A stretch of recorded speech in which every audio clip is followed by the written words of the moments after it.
Sid. Oh, your new companion appears much more formidable than your uncle. Should I be worried? You haven't been introduced. Jill. Clive has told me much about you. All lies, I'm sure. Your Stolas said that Dalamil has a bandit problem. Indeed. Although, you're a little late. They left with our food and guild days ago. Any idea where they went? The desert's a big place. Your guess is as good as mine. But the fact is, I have more immediate concerns. What did you say to me? What did you say? Ah, as if by magic.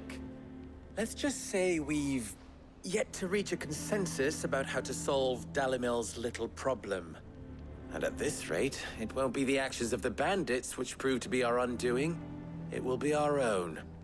I've tried reasoning with the dissenting parties, but even the Desert Hare has limits. Perhaps we could talk to them. What makes you think they'll listen to us? What makes you think they won't?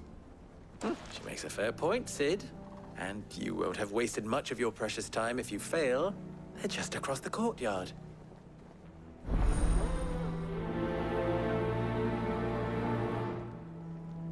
Suppose we just follow the shouting.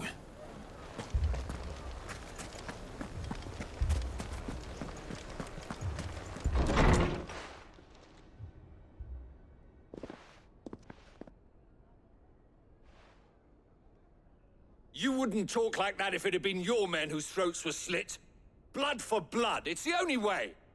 We hire mercenaries and have them mount the bandits' heads on our walls as a lesson to the rest. And what happens when those mercenaries are slaughtered like your men? Are you going to hire more? We're better off using that coin to buy food and supplies. If we hire mercenaries, the only thing we're buying is the bandits' ire. And you cannot fill empty bellies with that. Do you hear me? But what happens when they come back? Maybe it'll be your throat that's slit. That's enough. Both of you. Any more of this and I'll throw you out myself. Come back when you're ready to talk like adults.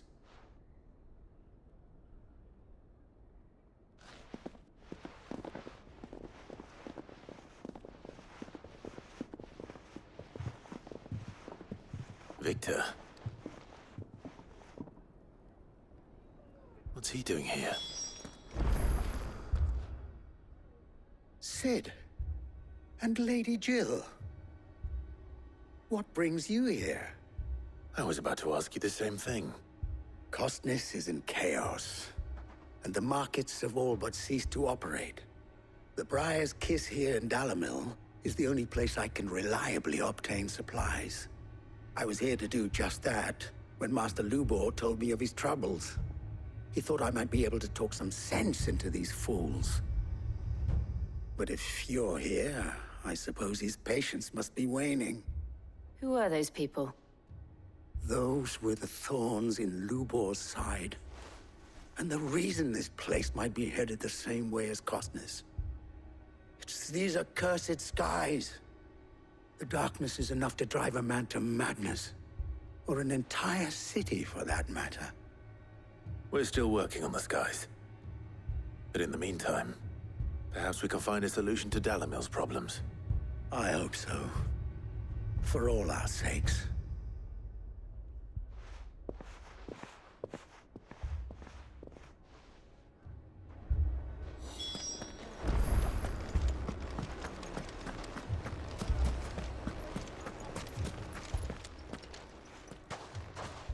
So, you see my predicament?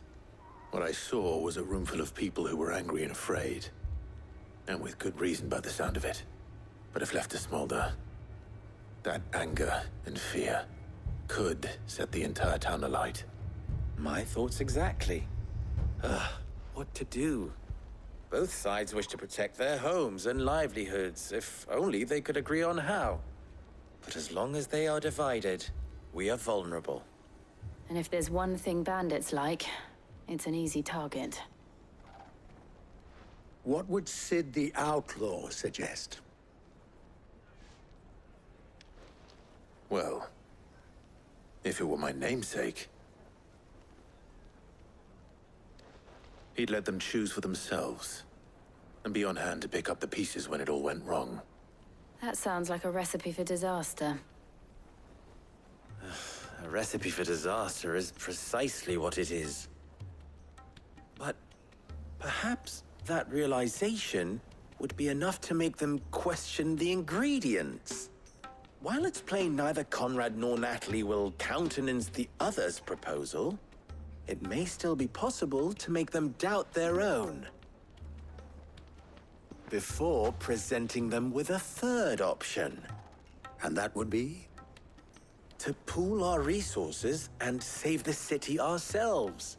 Why fight each other? When all that fear and anger can be directed at the bandits. It appears we have a plan of action. Victor, pay Conrad a visit. See if you can't convince him of his folly. I'll speak with Natalie. As you wish.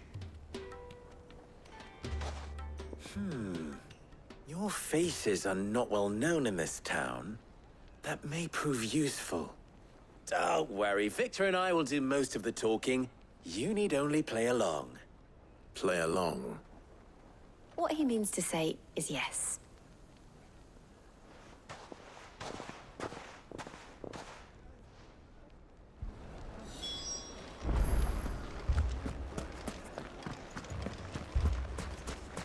Picture it, Conrad.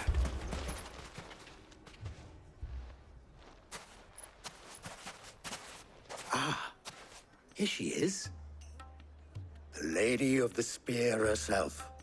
Conrad, may I introduce you to Jane, commander of the Red Wings, the oldest mercenary guild in the Free Cities. A pleasure, my lady. The pleasure is all mine. As I told you, I summoned the commander here from Canver to inquire about a contract. Victor says you told him no. That there aren't any men left to hire. Is that true? True as the crystals cracked. Nobles came and claimed every last one worth his salt. And not just from us Red Wings. You know of the 7 high houses. There must be 2 swords assigned each one. Granted, we have a few boys left. If it's boys you're looking for. Well, Conrad, are you saying that Dalamil's finest cannot defend this town better than a gaggle of unblooded striplings? That a band of beardless youths could better avenge the deaths of your brave men than you yourselves? Absolutely not. We'll show those bastards who they're dealing with.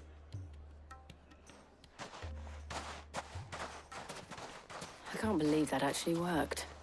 Conrad's not what you called the brightest candle in the crypt. And there's a reason why I had you do the talking and not Sid. Well played, my lady.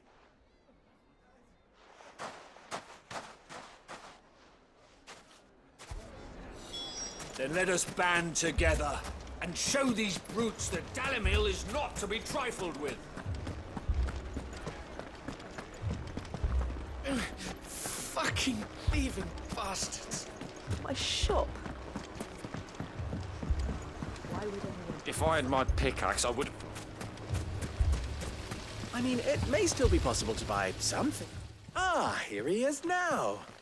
Natalie, allow me to introduce Lord Underhill of Randalar's prestigious League of Merchants.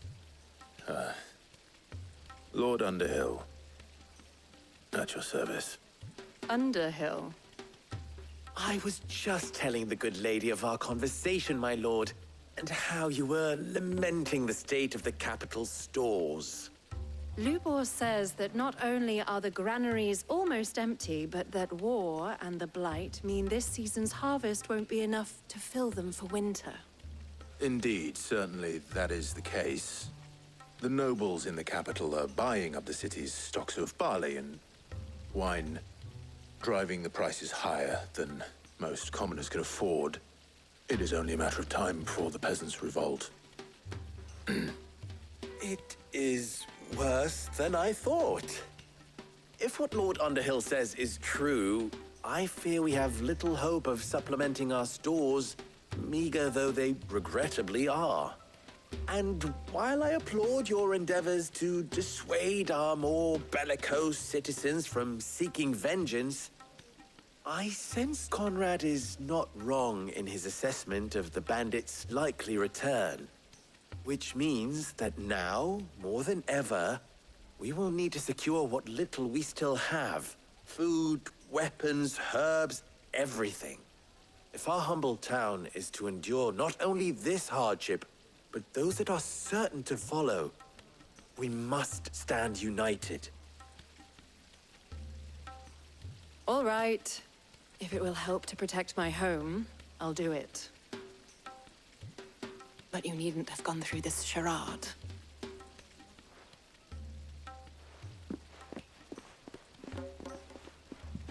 Thank you, Clive. Your performance was nothing if not workmanlike. She saw right through it. I didn't say it was good, merely that it produced the desired effect. Now, my scouts should be returning shortly. Meet me back at the Briar's Kiss, and we shall see what we face.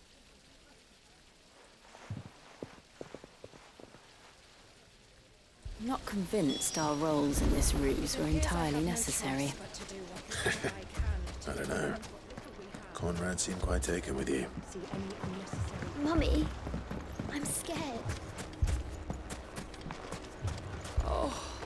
I'm ruined.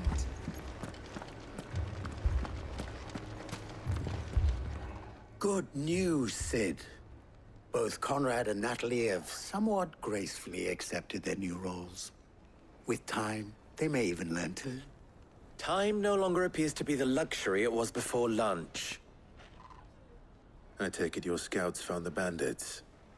Technically, it would be the bandits who found my scouts. It appears they march for Dalimil as we speak. All of them. You're not serious. They don't just want food, they want the whole damn town.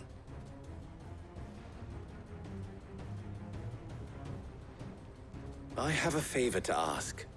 I'm told the bandits march in two groups, one from the south and one from the desert, in a move doubtless intended to stretch our already gossamer-thin defenses.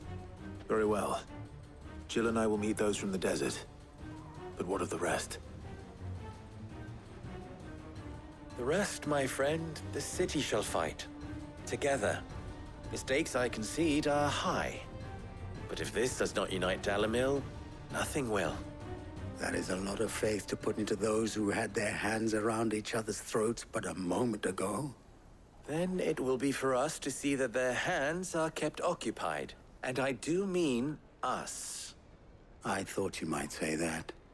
We'll hold them off for as long as we can. And we will do the same.